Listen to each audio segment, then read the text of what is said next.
प्रयागराज, यह नाम सुनते ही मन श्रद्धा से भर जाता है। यह तीर्थराज है जहां आस्था और विश्वास का संगम होता है। यहाँ की पवित्रता और दिव्यता हर किसी को अपनी ओर आकर्षित करती है। यह वह स्थान है जहां गंगा, यमुना और अदृश्य सरस्वती का संगम होता है। संगम पर स्नान करने से पाप नष्ट होते हैं और पुण्य की प्राप्ति होती है। यह शहर प्राचीन है और इसका इतिहास गौरवशाली है। यहाँ के प्राचीन मंदिर और धार्मिक स्थल श्रद्धालुओं के लिए आस्था का केंद्र है। हर गली, हर घाट, हर मंदिर में भक्ति की धारा बहती है। प्रयागराज की हर गली में इतिहास की गूंज सुनाई देती है। यहाँ के घाटों पर श्रद्धालु अपनी आस्था की डुबकी लगाते हैं और मंदिरों में पूजा अर्चना करते हैं। प्रयागराज में समय समय पर महाकुंभ का आयोजन होता है। यह दुनिया का सबसे बड़ा धार्मिक आयोजन है, जहाँ लाखों लोग एकत्रित होते हैं। महाकुंभ में श्रद्धालु आस्था की डुबकी लगाते हैं और अपने पापों का प्रायश्चित करते हैं। यह एक अद्वितीय अनुभव है। लाखों लोग यहाँ आते हैं और इस पवित्र अवसर का हिस्सा बनते हैं।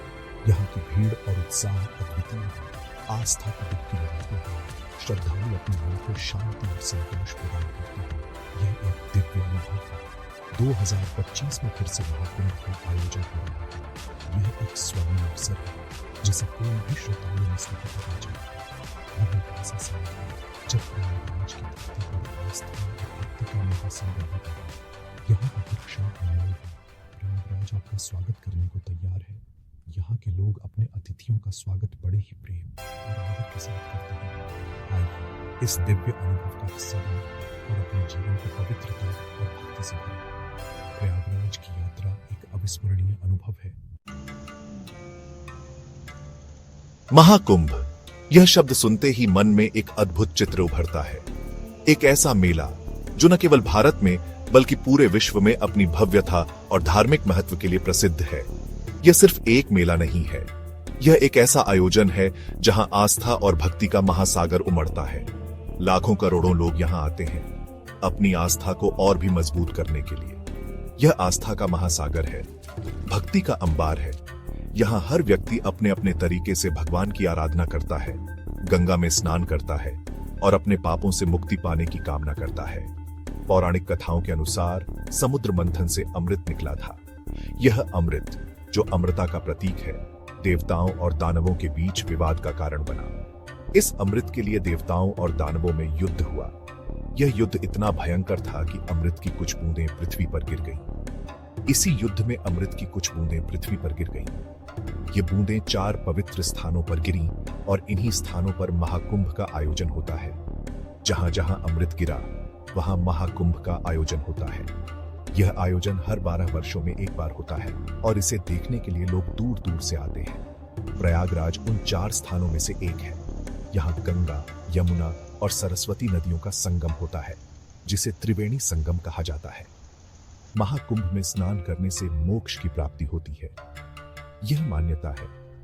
लोग यहाँ आकर पवित्र नदियों में स्नान करते हैं और अपने पापों से मुक्ति पाने की कामना करते हैं। करोड़ों लोग इसी आस्था के साथ यहाँ आते हैं। वे यहाँ आकर पूजा अर्चना करते हैं, दान पुण्य करते हैं और अपने जीवन को और भी पवित्र बनाने की कोशिश करते हैं। पवित्र नदियों में स्नान करते हैं, पूजा अर्चना करते हैं, दान पुण्य करते हैं। यह सब कुछ एक ही उद्देश्य के लिए होता है, मोक्ष की प्राप्ति। महाकुंभ का यह आयोजन 12 वर्षों में एक बार होता है। यह एक ऐसा अवसर है जिसे कोई भी धार्मिक व्यक्ति मिस नहीं करना चाहता। यह एक दुर्लभ अवसर है। यहाँ पर विशेष अनुष्ठान और पूजा पाठ होते हैं जो अन्यत्र कहीं नहीं होते। यह देवों और मानवों का मिलन है। यहाँ पर साधु संतों का जमाना होता है और वे अपने ज्ञान और अनुभव को साझा करते हैं। यह एक ऐसा अवसर है जहाँ पर हर व्यक्ति अपने अपने तरीके से भगवान की आराधना करता है और अपने जीवन को और भी पवित्र बनाने की कोशिश करता है। 2025 का महाकुंभ, प्रयागराज तैयार है। इस महाकुंभ के आयोजन के लिए शहर में व्यापक तैयारियां की जा रही हैं। हर कोने में उत्साह और उमंग का माहौल है। सरकार ने व्यापक तैयारियां की हैं। नए पुलों और सड़कों का निर्माण हो रहा है। हर जगह विकास कार्य तेजी से चल रहे हैं। सुरक्षा के कड़े इंतजाम हैं। पुलिस बल और सुरक्षा कर्मी हर समय मुस्तैद रहेंगे। जगह जगह सीसीटीवी कैमरे लगाए जा रहे हैं ताकि हर गतिविधि पर नजर रखी जा सके। स्वच्छता का पूरा ध्यान रखा गया है। गंगा घाटों की सफाई की जा रही है। शहर की सड़कों को भी साफ सुथरा रखा जा रहा है। श्रद्धालुओं के रहने खाने पीने की समुचित व्यवस्था है। जगह जगह तंबू और शिविर लगाए जा रहे हैं। खाने पीने के स्टॉल भी लगाए जा रहे हैं ताकि किसी को कोई परेशानी न हो। परिवहन की बेहतरीन सुविधाएं उपलब्ध हैं। बसें और शटल सेवाएं चलाई जा रही हैं ताकि श्रद्धालुओं को किसी भी प्रकार की असुविधा न हो। चिकित्सा शिविर और आपातकालीन सेवाएं भी मौजूद रहेंगी।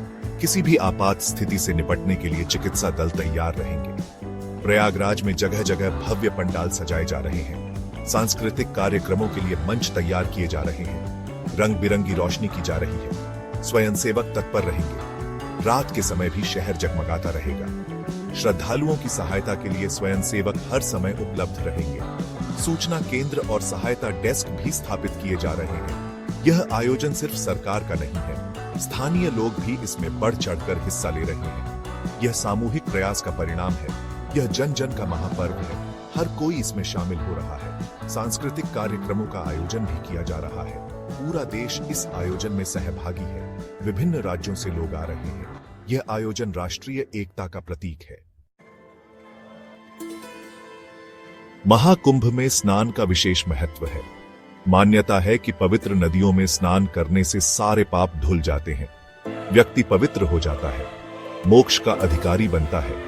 इसीलिए लोग दूर दूर से यहां आते हैं, आस्था की डुबकी लगाते हैं। स्नान के लिए विशेष मुहूर्त निकाले जाते हैं। शाही स्नान का अपना अलग ही महत्व है। इसमें नागा साधु भी शामिल होते हैं। यह दृश्य अद्भुत होता है, देखते ही बनता है। यह आस्था की पराकाष्ठा है, भक्ति का चरम है। सेक्शन 5 आध्यात्मिक जागृति का संगम। महाकुंभ सिर्फ स्नान का मेला नहीं है, यह आध्यात्मिक जागृति का भी केंद्र है। यहाँ धार्मिक प्रवचन होते हैं, भजन कीर्तन होते हैं, सत्संग होते हैं, ज्ञान विज्ञान की चर्चा होती है। विभिन्न संप्रदाय के साधु संत यहाँ आते हैं, अपनी शिक्षाओं का प्रचार प्रसार करते हैं, लोगों को सही मार्ग पर चलने की प्रेरणा देते हैं। यह आध्यात्मिक ऊर्जा का केंद्र बन जाता है। यहाँ आकर मन शांत होता है, नकारात्मक विचार दूर होते हैं, सकारात्मक ऊर्जा का संचार होता है। सेक्शन 6 साधु संत ज्ञान और तपस्या की मिसाल। महाकुंभ में साधु संतों का विशेष महत्व है। वे ज्ञान और तपस्या की मिसाल हैं। वर्षों तक तपस्या करते हैं, कठोर साधना करते हैं, अपने ज्ञान से लोगों का मार्गदर्शन करते हैं। साधु संत समाज का दर्पण होते हैं। वे सादा जीवन जीते हैं, ऊंचे विचार रखते हैं। उनका जीवन प्रेरणादायक होता है। महाकुंभ में इन साधु संतों के दर्शन का अपना अलग ही महत्व है। सेक्शन 7 भारतीय संस्कृति का महापर्व। महाकुंभ सिर्फ एक धार्मिक आयोजन नहीं है, यह भारतीय संस्कृति का महापर्व है। यह भारत की एकता और अखंडता का प्रतीक है। यहाँ विभिन्न धर्मों, जातियों, भाषाओं और प्रांतों के लोग आते हैं, एक साथ रहते हैं। महाकुंभ आपसी भाईचारे का संदेश देता है। यह हमें सिखाता है कि हम सब एक हैं। मानवता ही सबसे बड़ा धर्म है। यह पर्व हमें अपनी संस्कृति और परंपराओं से जोड़ता है। सेक्शन 8 पर्यावरण संरक्षण का संदेश। महाकुंभ में पर्यावरण संरक्षण का संदेश भी निहित है। यह आयोजन हमें प्रकृति के प्रति संवेदनशील बनाता है, हमें नदियों को स्वच्छ रखने का संदेश देता है। प्लास्टिक का उपयोग कम करने के लिए जागरूकता फैलाई जाती है। वृक्षारोपण को बढ़ावा दिया जाता है, स्वच्छता का ध्यान रखा जाता है। यह संदेश देना है कि प्रकृति का संरक्षण हमारी जिम्मेदारी है। सेक्शन 9 प्रयागराज बुलाता है। प्रयागराज आपको बुला रहा है। आइए 2025 के महाकुंभ में शामिल हों। इस आध्यात्मिक यात्रा का हिस्सा बने।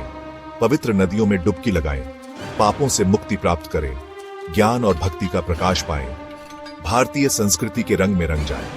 महाकुंभ जीवन में एक बार मिलने वाला दुर्लभ अवसर है, इसे हाथ से जाने न दें। आइए प्रयागराज में मिलते हैं।